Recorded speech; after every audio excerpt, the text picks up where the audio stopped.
Hello everyone, good morning all of you. स्वागत है आप सभी का हमारे YouTube channel John of life science में। आज के सेशन के अंदर अपन एक नया टॉपिक स्टार्ट करने जा रहे हैं आपके आरपीएससी और UPPSC assistant professor zoology exam के लिए। और वो टॉपिक रहने वाला आपका मोलिकुलर बायोलॉजी। तो जो मोलिकुलर बायोलॉजी की यूनिट है,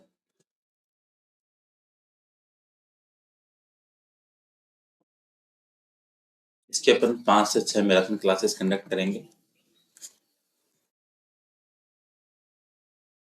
ठीक है, इन मैराथन क्लासेस के अंदर इंपॉर्टेंट जितने भी टॉपिक्स हैं उन सबकी समरी है, उन सबको अपन यहाँ पे रिवाइज करेंगे। सो कहने का मतलब आपके ऑलमोस्ट मोलिकुलर बायो का यहाँ पे रिवीजन हो जाएगा। सो आरपीएससी असिस्टेंट प्रोफेसर जो आपकी दिसंबर में एग्जाम होने वाली है आफ्टर 1 मंथ, अभी तो ऑलमोस्ट 1 महीना ही बचा है। सो टॉपिक वाइज पूरा थ्योरी पढ़े उतना टाइम तो अभी है नहीं, बट अगर अपन सिर्फ रिवीजन के बेस पे मैराथन क्लासेस देखें, सो वहाँ पे आपकी ऑलमोस्ट चीजें सारी यहाँ पे कवर हो जाएंगी कि जहाँ जहाँ से क्वेश्चंस बनते हैं उन सारी बातों को अपने यहाँ पे कवर कर लेंगे। सो अगर अपन प्रीवियस लेक्चर्स की बात करें तो आपके सेल बायोलॉजी के मैराथन करवा दिए, ठीक है, ह्यूमन फिजियो के करवा दिए, क्लासिकल वाला पार्ट है, taxonomy coordinate non coordinate complete है। प्लस इसके अलावा आपके इथोलॉजी कंप्लीट है, इकोलॉजी करवा दी है पूरी, इवोल्यूशन मैराथन करवा दिए हैं। इसके अलावा एमसीक्यू खूब सारे करवा रखे हैं। ठीक है, आप प्लेलिस्ट पे जाओ, एमसीक्यू करवा दिए, मॉडल पेपर सॉल्यूशन करवा दिए। अब इसके अलावा अब अपने स्टार्ट करने वाले हैं आपके मोलिकुलर बायो, क्योंकि यहाँ से आपको मोलिकुलर बायो और सेल बायो की कंबाइंड यूनिट है। सो यहाँ से आपको 30 से 40 क्वेश्चन देखने को मिलते हैं एग्जाम।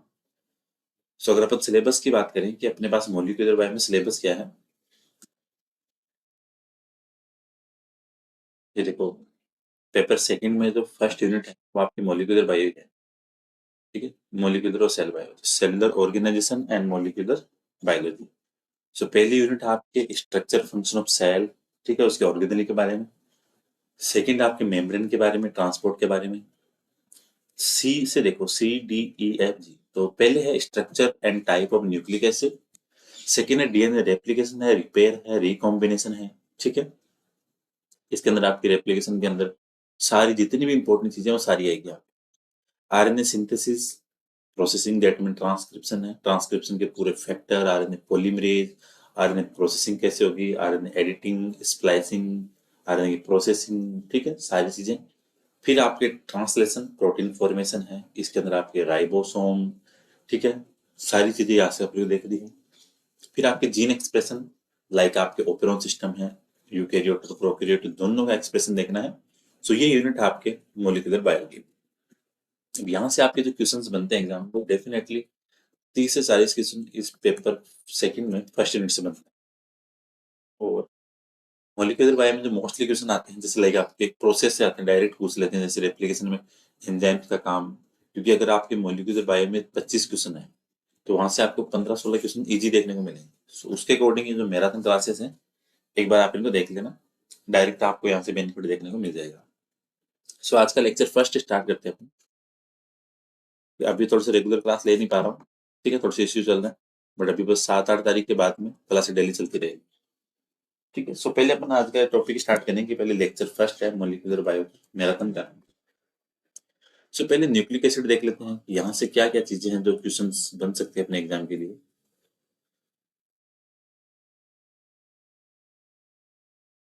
न्यूक्लिक एसिड बेसिक वही बात, डीएनए आरएनए, ठीक है, ये इंपॉर्टेंट चीज है। टर्म है न्यूक्लिक एसिड, ये दिया था किसने, एल्टमैन ने, टर्म कॉइन्ड बाय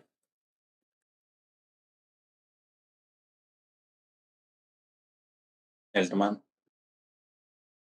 ठीक है, न्यूक्लिक एसिड होते क्या है, न्यूक्लिक एसिड आर, यहाँ से डायरेक्ट वन लाइनर चीजें भी आती है। Nucleic acid are polymer of nucleotides, polymer of, यहाँ पे ये बात आ गई कि न्यूक्लियोटाइड क्या है। सो अगर यहाँ पे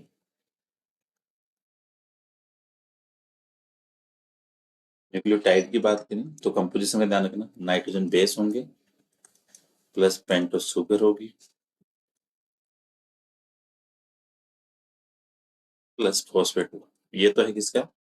न्यूक्लियोटाइड का। और न्यूक्लियोटाइड के पॉलीमर क्या होते हैं आपके? Nucleic acid. न्यूक्लियोसाइड की बात करें,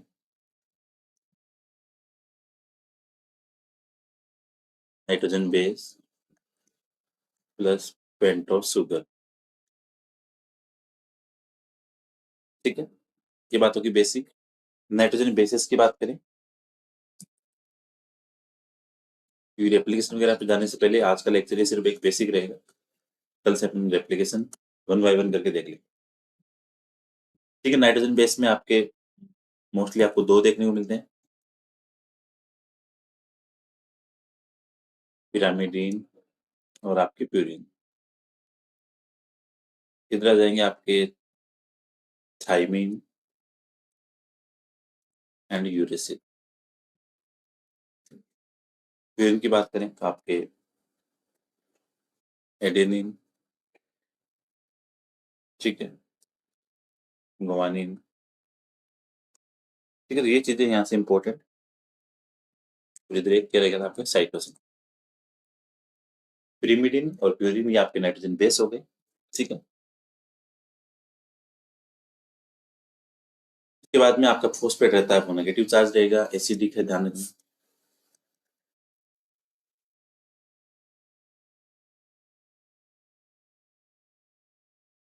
एसिडिक है प्लस नेगेटिव चार्ज। ठीक है, तो ये चीज ध्यान रखनी है, ये इंपॉर्टेंट बेसिक बेसिक बातें।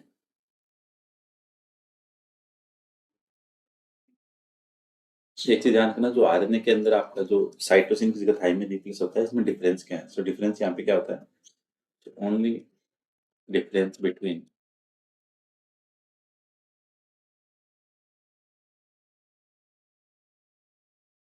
Till and. कई बार क्या चीज बेसिक है बट क्वेश्चन बन जाता है। Thymine is the presence of methyl सब यूनिट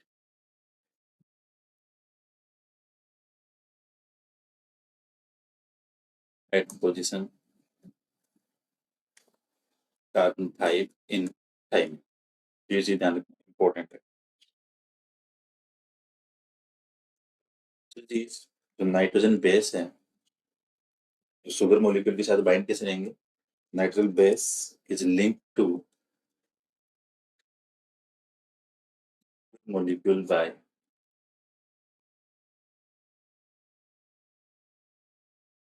glycosidic bond।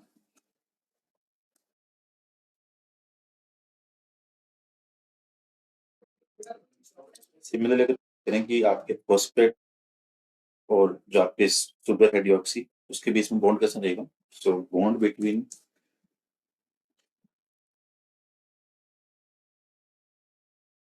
एंड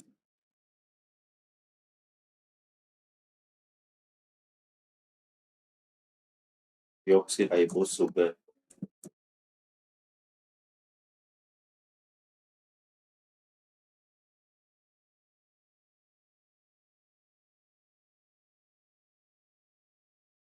ठीक, so nitrogen base sugar molecule से लिंक रहेगा आपके ग्लाइकोसाइडिक बॉन्ड से। और अगर बात करें कि बॉन्ड फॉस्फेट और डिऑक्सीराइबोस के बीच में, तो वो रहेगा आपका कौन सा? फॉस्फोडाइस्टर।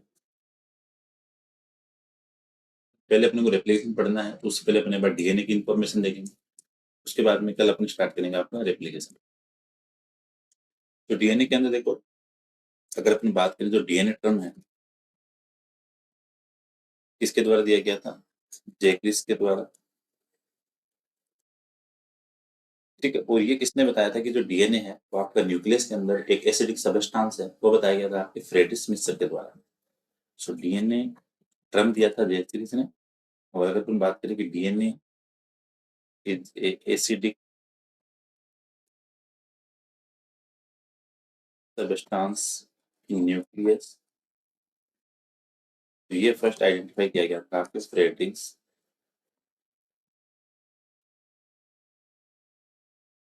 सर के द्वारा। ठीक है, तो ये भी चीज ध्यान रखना। डीएनए क्या है? आपका पॉलीमर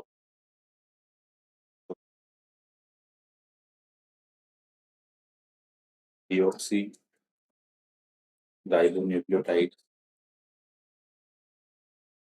चार्ज की बात करें तो कौन सा रहेगा? नेगेटिव। ठीक है। एक्सरे जो क्रिस्टलोग्राफी के द्वारा जो बताया था डीएनए के बारे में, वो बताया था विल्किंसन फ्रैंकलिन ने।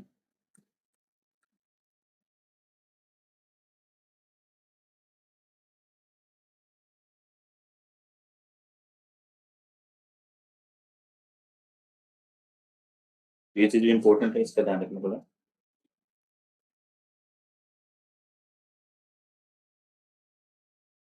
डबल हेलिक्स मॉडल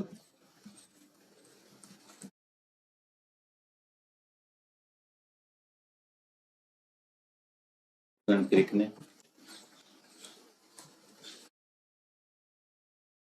कब दिया था? 1953 में।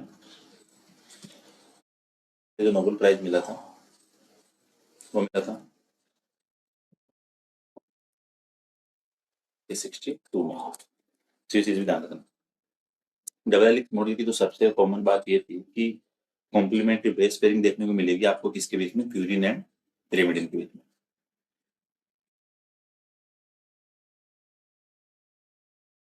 बेस पेयरिंग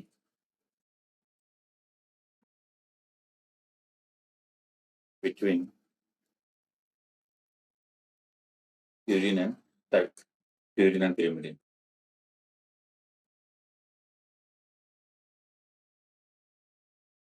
ठीक है। इसके अकॉर्डिंग ये था कि डीएनए है वो आपका किससे बना है? DNA with to polynucleotide chains.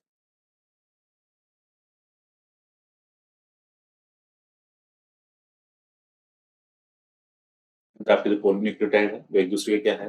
Complementary और एंटी पैरेलल है एक दूसरे के साथ में। सो इसी जान डीएनए के दोनों स्ट्रैंड कैसे रहेंगे? हाइड्रोजन बॉन्ड के द्वारा। बोथ स्ट्रैंड ऑफ डीएनए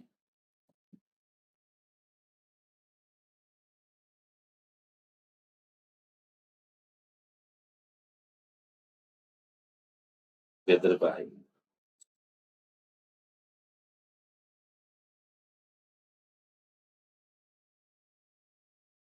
ठीक है, ये चीज जानना इंपॉर्टेंट है। एडेनिन और साइटोसिन के बीच में कितना रहेंगे? दो हाइड्रोजन बॉन्ड। अगर साइटोसिन और ग्वानिन की बात करें तो यहाँ आएंगे कितने आपके? तीन। तो इसलिए जब भी रेप्लिकेशन स्टार्ट होता है वो 80 वीक सीक्वेंस से होता है, ना कि सीधी से। 80 वीक्स में होगा तो उसको बॉन्ड तोड़ने के लिए एनर्जी कम रिक्वायर होगी। जबकि आप, क्योंकि यहाँ पे दो ही बॉन्ड है, अगर वो साइटोसिन पे ब्रेक करेगा तो वहां पे उसको तीन बॉन्ड है, तो उसको तोड़ने के लिए उसको एनर्जी और रिक्वायर होगी एज कम्पेयर टू एडेनिन और थाइमिन। तो ये चीज आपने इंपॉर्टेंट। इसके अलावा फिर जो आपकी डीएनए के टाइप आते हैं, ए डीएनए है जैसे, बी हो गया, टी है, जेड है। ए बी सी डी और जेड जितने भी हैं, इन सबका इंपॉर्टेंट थोड़ा ध्यान होना चाहिए।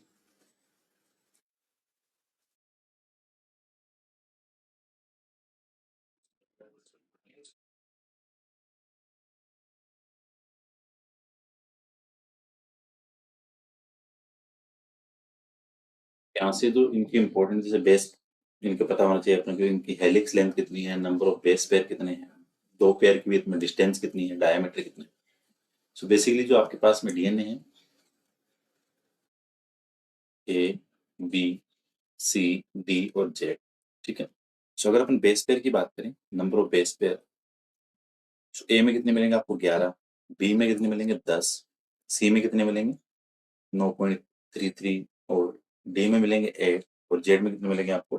12। एक चीज ये ध्यान रखना, बेस पेयर का डायरेक्ट क्वेश्चन आता है। ठीक है। इसके बाद में जो आपसे क्वेश्चन बनता है दोबारा यहाँ से, डिस्टेंस का बन जाता है और डायमीटर का, ये हमेशा क्वेश्चन बनते ही बनते हैं। ठीक है। तो जो इम्पोर्टेंट जैसे बी वाला है इसका आपको पता होना ही चाहिए, यहाँ से क्वेश्चन बनता है। जैसे अपन बात करें डायमीटर की कि व्यास कितना है इनका। सो ए का कितना है? 23 एंगस्ट्रम। बी का 20 एंगस्ट्रम। सी का 19 एंगस्ट्रम। डी का आपके इसका भी ऑलमोस्ट 19 एंगस्ट्रम रहेगा। और जेड वाले के अंदर तो यहाँ पे था, इसमें थोड़ा सा आपको अलग अलग देखने को मिलता है। इसमें जो मोस्टली मिलेगा वो आपको 18 एंगस्ट्रम। एक चीज ये ध्यान रखना, इंपॉर्टेंट है ये भी, ए और बी आपका कौन सा रहेगा, राइट हैंडेड है, ये भी राइट हैंडेड है, ठीक है। बाकी इसके अलावा आपका जो जेड वाला है वो रहेगा आपका लेफ्ट वाला, ठीक है। ये चीज भी ध्यान रखनी है, इंपॉर्टेंट है यहाँ से। अगर हेलिक्स लेंथ की बात करें यहाँ पे, तो ये रहेगा आपका 28 एंगस्ट्रम, बी वाला आपके 34 एंगस्ट्रम, सी वाला आपके 31 एंगस्ट्रम, और ये ऑलमोस्ट आपकी 24 एंगस्ट्रम है। तो ये चीज आपको यहाँ से ध्यान रखनी है, इंपॉर्टेंट है। टेबल की बात करते हैं कि सबसे ज्यादा स्टेबल कॉन्फ़िगरेशन कौन सी मिलेगी, तो वो मिलेगी आपको बी में। मोस्ट स्टेबल कॉन्फ़िगरेशन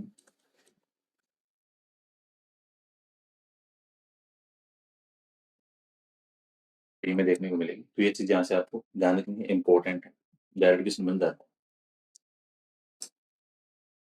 डी वाला है वो रेयरली फाउंड है,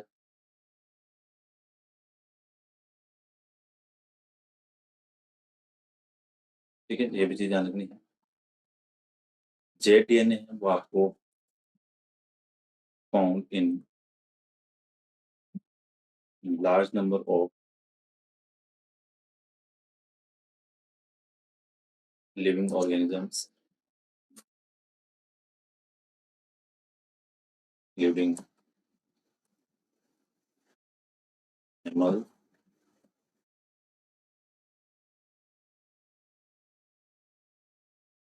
एंड प्लांट्स। तो ये भी चीज ध्यान रखना, इंपॉर्टेंट। जब अपन एक्सआरडी देखते हैं, एक्सरे डिफरेंस डाटा डीएनए का, तो उसके अकॉर्डिंग क्या क्या इंपॉर्टेंट प्रॉपर्टी आती है आपके सामने। So important property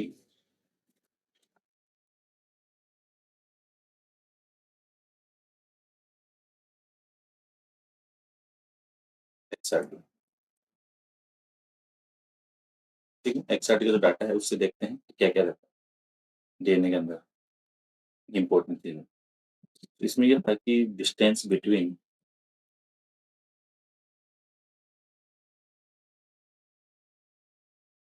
base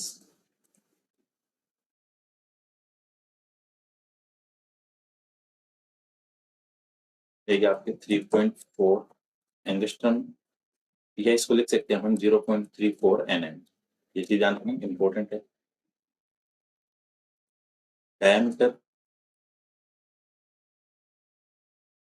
of helix कितना रहेगा, 20 एंगस्ट्रम, या लिख सकते हैं इसको 2 nm, ठीक है।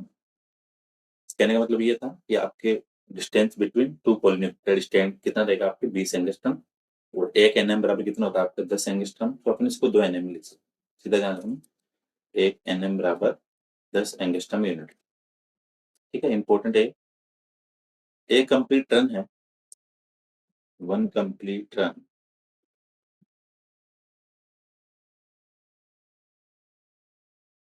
हेलिक्स, ठीक है, वो कितना रहेगा आपके, लाइक 360 डिग्री, या इसको 34 angstrom, 3.4 nm length in DNA, ठीक है। तो ये चीज आपको ध्यान रखनी है, क्योंकि आपकी इसमें क्या रहेगा, 10 पेज पे रहेंगे एक कंप्लीट रन में। सो ये चीज यहाँ से ध्यान रखना इंपॉर्टेंट। सो डीएनए की इंपॉर्टेंट इंपॉर्टेंट चीजें हैं, यहाँ से इसका थोड़ा ध्यान रखना, एग्जाम में क्वेश्चन बन जाता है। लेफ्ट वाले का ध्यान रखना, कौन सा था आपके, जेड वाला था, तो उसकी जिगजैग के अंदर आपको फॉस्फेट और शुगर देखने को मिलता है। तो ये इंपॉर्टेंट चीजें हैं डीएनए के बारे में। एक छोटा सा नाम और आता है यहाँ पे, इरविन चार ग्राफ वाला, चार graph equivalence rule,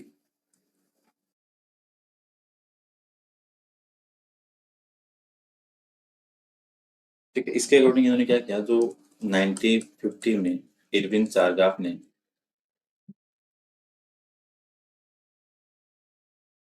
analysed and measured the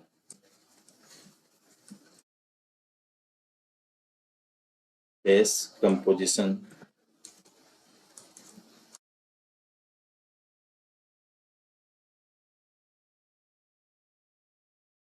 composition of DNA from different organism। यहाँ से जो चीज अभी सामने लिखी जाएगी वो इम्पोर्टेंट है। किसके द्वारा इन्होंने किया था? पेपर क्रोमेटोग्राफी के द्वारा। तो ये चीज ध्यान रखना कि जो इरविन चागाप थे उन्होंने कौन सी टेक्निक काम की थी? पेपर क्रोमेटोग्राफी के द्वारा आपके जो बेस कंपोजिशन है डीएनए का उसका एनालिसिस किया था। ठीक है। सो इन्होंने बताया कि जो एग्जैक्ट रेशियो है न्यूक्लियोटाइड का स्पीशीज टू स्पीशीज वेरी करेगा। ठीक है। सो इन्होंने बताया कि ओल्ड डीएनए सारी पड़ी हुई है, लेकिन एक बार इसका रिवीजन कर लेंगे रेप्लिकेशन से पहले, सो थोड़ा सही रहेगा। DNA the amount of purine was equal to pyrimidine।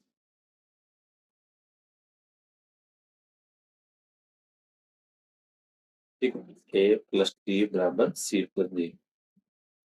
ठीक है। सो इसके कह सकते हैं कि amount of adenine was equal to amount of thymine, similarly amount of cytosine was equal to amount of guanine. तो ये चीज ध्यान रखना इंपॉर्टेंट है। के अंदर अगर हम बात करें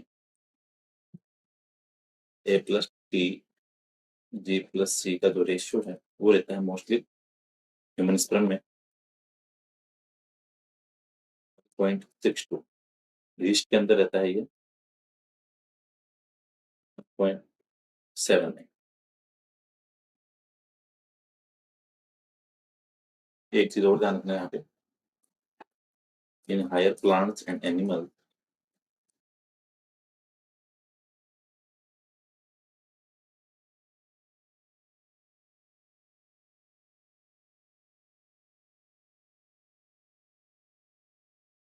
AT composition is high,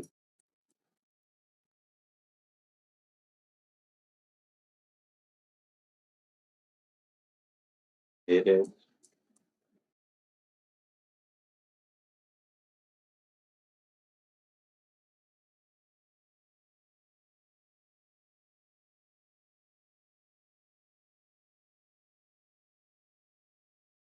GC composition is high। So ये चीज ध्यान रखना कि आपके हायर एनिमल और प्लांट में AT रेशियो ज्यादा मिलेगा और लोअर के अंदर आपको GC। तो ये चीज इंपॉर्टेंट है, इसका ध्यान रखना, यहाँ से क्वेश्चन बनता जाएगा। तो ये थोड़ी बेसिक बात है डीएनए के बारे में। ठीक है। ये अपन कल रेप्लिकेशन देखेंगे। तो रेप्लिकेशन से पहले एक बार जो न्यूक्लियोटाइड डीएनए इसकी सारी बेसिक इन्फॉर्मेशन, इसके साथ में आप एक चीज और ऐड कर लेना कि जो क्रोमोसोम का जो क्लासिफिकेशन है डेनवर सिस्टम के अकॉर्डिंग, यहाँ से क्वेश्चन बनता है एग्जाम था। तो जेनेटिक्स वाले पार्ट में वहां शायद ये बताया नहीं था। तो डेनवर सिस्टम का जो इन्होंने जो 22 पेयर्स ऑफ क्रोमोसोम थे इन्होंने 7 ग्रुप में बांटे थे।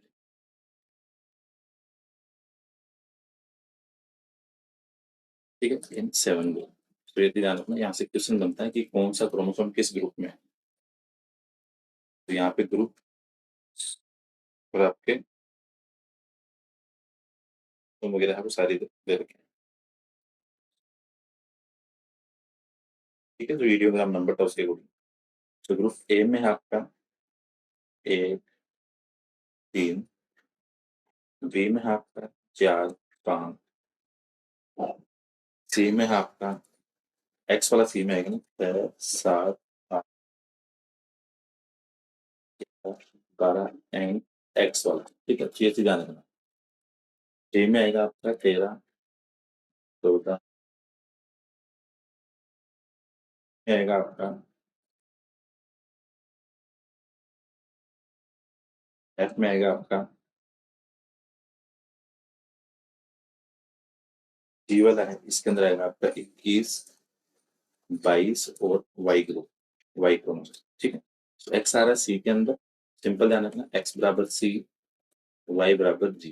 ये क्वेश्चन बन जाता है एग्जाम में कई बार। तो ये थी बेसिक बातें आपके डीएनए के बारे में। कल अपन देखेंगे कंप्लीट एप्लीकेशन, उसका रिपेयर सिस्टम। ठीक है। उसके बाद में ट्रांसक्रिप्शन वाली चीजें अगले लेक्चर में। तो 5 लेक्चर्स के अंदर मॉलिक्यूलर बायोलॉजी उसका ऑलमोस्ट क्लोजन हो जाएगा। ये बेसिक बातें थी आज की थोड़ी डीएनए के बारे में। न्यूक्लियोटाइड के बारे में, क्योंकि एरर रिएक्शन यहाँ से बन जाती है, क्योंकि आपको टोटली दिया हुआ है। यहाँ सिर्फ आरएनए रहा है, लेकिन आरएनए को अपन ट्रांसक्रिप्शन के बाद में पूरा पढ़ लेंगे एक साथ, तीनों के तीनों, उनकी स्ट्रक्चर 3D वाली, ठीक है? सारी चीज़ें हैं जो इम्पोर्टेंट वहाँ पे अपन देख लेंगे। तो जिन्होंने प्रीवियस लेक्चर नहीं देखे हैं, प्लेलिस्ट पे जाके आप देख सकते हो। Theory lectures, MCQ session, PYQ है। कैसे ही ज्वाइन करनी है तो आप दोनों लाइफ साइंस ऐप डाउनलोड कर सकते हो, जाके आप टेस्ट सीरीज परचेज कर सकते हो, ठीक है? प्ले सेशन इंपॉर्टेंट रहेगा। तो thank you so much for watching session, मिलते हैं नेक्स्ट क्लास में।